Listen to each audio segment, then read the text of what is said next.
नमस्कार मंडळी, स्वागत आहे तुमचं आमच्या चॅनलमध्ये। आवाज महामुंबईचा, शोध बातमीचा, कौल मनाचा। चला तर मग आमचे चॅनल लाईक करा, शेअर करा आणि सबस्क्राइब करा। धन्यवाद।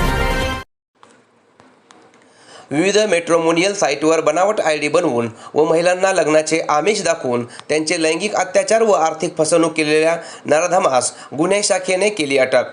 श्री मिलिंद भारंबे, पोलीस आयुक्त नवी मुंबई, श्री संजय एनपुरे, पोलीस सह आयुक्त, श्री दीपक साकोरे, अपर पोलीस आयुक्त गुन्हे, श्री सचिन गुंजाळ, पोलीस उप आयुक्त गुन्हे शाखा यांनी नवी मुंबई पोलीस आयुक्तालयामध्ये मागील 2 वर्षात महिलांविरुद्धच्या दाखल गुन्ह्यांची माहिती संकलित करून गुन्हे उघडकीस आणण्याबाबत आदेशित केले होते।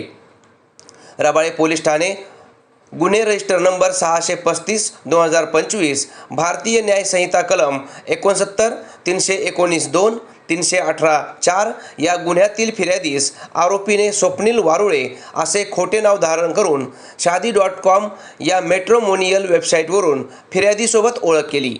तसेच त्याने इस्रोमध्ये सायंटिस्ट असल्याचे सांगून विश्वास संपादन करून लग्न करण्याचे आश्वासन दिले।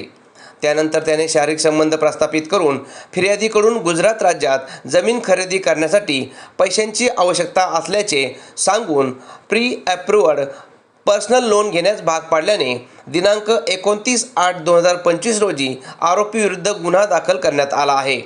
मध्यवर्ती गुन्हे शाखेच्या पोलीस पथकाने प्राप्त माहितीचे तांत्रिक विश्लेषण करून आरोपी आदर्श म्हात्रे यास शिताफीने ताब्यात घेऊन त्यास दिनांक 20 फेब्रुवारी 2026 रोजी अटक केले।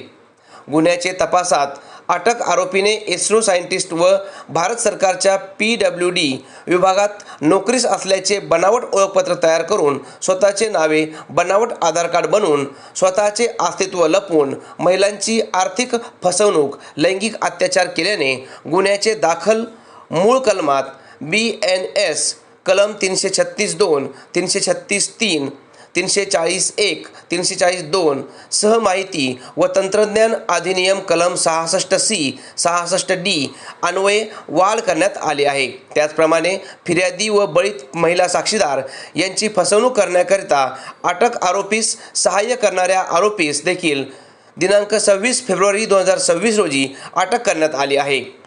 दोन्ही आरोपितांची माननीय न्यायालयाने दिनांक 4 मार्च 2026 पर्यंत पोलीस कोठडी मंजूर केली आहे। आवाज महामुंबईचा चॅनलसाठी संजय कदम, पनवेल।